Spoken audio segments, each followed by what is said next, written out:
అమెరికాలో ట్రంప్ వచ్చే మార్కెట్ పాయే. ప్రపంచవ్యాప్తంగా పలు దేశాల మార్కెట్లు షేక్. బేర్మంటున్న మన సెన్సెక్స్ నిఫ్టీ. ట్రంప్ అమెరికా అధ్యక్షుడైనప్పటి నుంచి మదుపర్లకు 23 లక్షల కోట్ల నష్టం వచ్చిందట. రోజుకు సగటున 1,00,000 కోట్లకు పైగా లాస్. గత 5 రోజుల్లో 17 లక్షల కోట్లు ఆవిరి. అంటే ఎంత, లాస్ట్ 5 డేస్లో 17 lakh crores అట. ఓవరాల్గా ట్రంప్ వచ్చిన తర్వాత 23 లక్షల కోట్లు షేర్ మార్కెట్లో పైసలు ఖతం అయిపోయినాయి. ఎవరైతే ఇన్వెస్ట్ చేశారో వాళ్ళ డబ్బులు. ఇది ఓన్లీ మన దేశానికే కాదు, ప్రపంచవ్యాప్తంగా ఉన్న అన్ని దేశాల పరిస్థితి.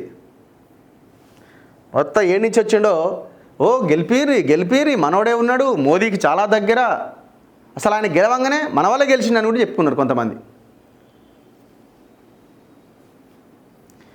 వివాహం విద్యనాశయ అని నానుడట.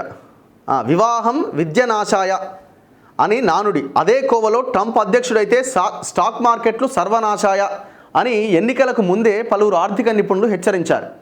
వారి అంచనాలన్నీ ఇప్పుడు నిజమవుతున్నాయి.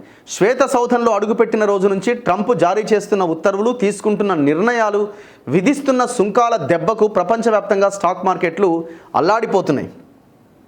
మరీ ముఖ్యంగా మన BSE, సెన్సెక్స్, నిఫ్టీ కుదేలై ఈక్విటీ ఇన్వెస్టర్లు 5 రోజుల్లో 17 లక్షల కోట్లు నష్టపోయారు. 22 రోజుల్లో 23 లక్షల కోట్లు నష్టపోయారు. ఇది సిచ్యువేషన్. ఈ వేరే దేశాల నుంచి అమెరికాకు దిగుమతి చేసుకునే ప్రతి దాని మీద 25% ట్యాక్స్ వేసుకుంటూ పోతున్నాడు. ఆ దేశాలు వాళ్ళ దిగుమతుల మీద, ఎక్స్పోర్ట్స్ మీద ట్యాక్స్ వేసినా కూడా నష్టం భారీగా జరుగుతున్నది ఆయా దేశాలకి. అమెరికా అధ్యక్షుడిగా డొనాల్డ్ ట్రంప్ బాధ్యతలు చేపట్టడం ప్రపంచ ఈక్విటీ మార్కెట్లకు అసనిపాతంగా మారింది. అధికారం చేపట్టిన రోజు నుంచి ట్రంప్ తీసుకున్న పలు నిర్ణయాలు స్టాక్ మార్కెట్స్ను కుదేలు చేశాయి. సాధారణంగా కొత్తగా అధికారంలోకి వచ్చిన కొంతమంది నాయకులు వరుసగా కొద్ది రోజుల పాటు అత్యుత్సాహంతో నిర్ణయాలు తీసుకుంటుండడం ఆనవాయితీ. కానీ ట్రంప్ అధికారంలోకి వచ్చి 20 రోజులు దాటిపోయినా ఆయన తీరులో ఏ మార్పు రాలే. వైట్ హౌస్లో అడుగుపెట్టిన రోజే డజన్ల కొద్దీ ఎగ్జిక్యూటివ్ ఆర్డర్స్ గుప్పించిన ట్రంప్ ఆ తర్వాత తన మన అనే తేడా లేకుండా పలు దేశాలు పలు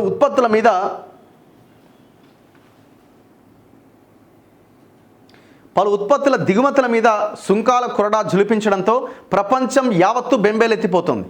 కెనడా, మెక్సికో దేశాలపైన 25% సుంకాలు కొరడా జులిపించడం, చైనా పైన 10% అదనపు సుంకాలు వేస్తాము అనడం, ఆయా దేశాలు ప్రతిచర్యలకు దిగడం, ఇలా ఒకదాని వెంట మరొకటిగా జరుగుతున్న పరిణామాల ప్రభావంతో ఒక్క అమెరికా మార్కెట్లే కాదు, ప్రపంచవ్యాప్తంగా పలు దేశాల మార్కెట్లు తీవ్రమైన ఒడిదుడుకులకు గురవుతున్నాయి. భారీగా నష్టాల బారిన పడుతున్నాయి. గడిచిన 2 ఏళ్లుగా జోరుగా దూసుకుపోయిన డౌజోన్స్, S&P 500, నాస్డాక్ సూచీలు, అమెరికా కంపెనీల షేర్ల ధరలు ఇప్పుడు కుదేలవుతున్నాయి.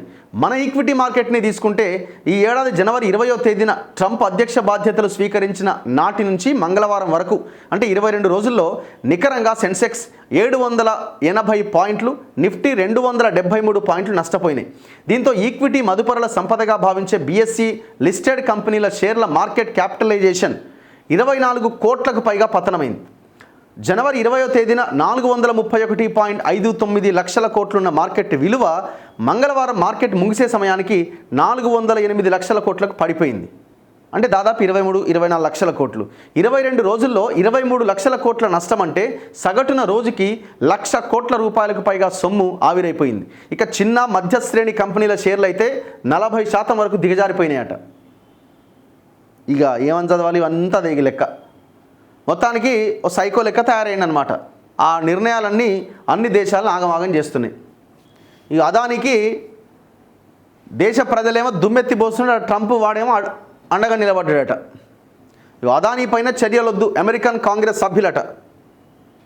ఈయన విషయంలో మాత్రం మన దేశంలో ఉన్న పెద్దలు కూడా సహకరిస్తారు, రక్షించండి అని. మరి అక్కడ చదువుకుంటున్న పిల్లల్ని కాళ్ళకు కట్టేసి చేతులు కట్టేసి ఇక్కడికి పంపిస్తున్నప్పుడు ప్రజలకు ఇబ్బంది కలిగే అంశాల మీద ఈ దేశాలు ఒకటిగా కూర్చొని మాట్లాడుకొని చేసుకునే ప్రయత్నాలు చేయవు.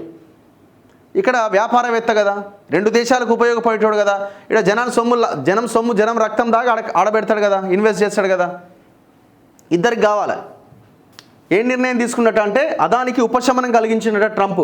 అమెరికాలో ఆయన పైన నమోదైన కేసులు బలహీనపడేలాగా ట్రంప్ నిర్ణయం తీసుకున్నట.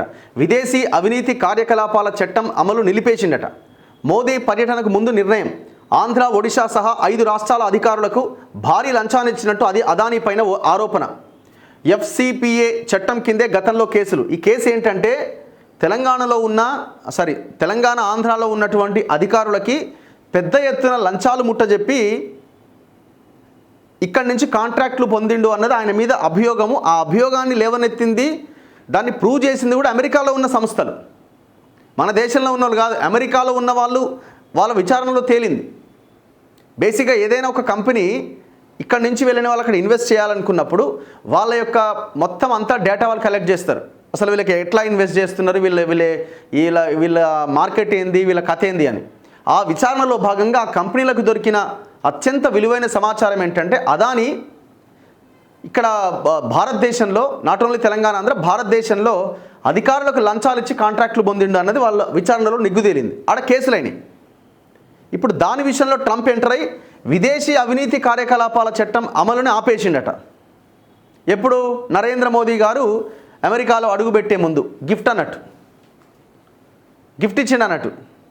ముడుపుల ఆరోపణలతో అమెరికాలో నమోదైన కేసులతో స్వదేశంలో, విదేశాల్లో తీవ్ర ఇరకాటంలో పడిన అదానీలకు అమెరికా అధ్యక్షుడు డొనాల్డ్ ట్రంప్ భారీ ఊరట కలిగించారు.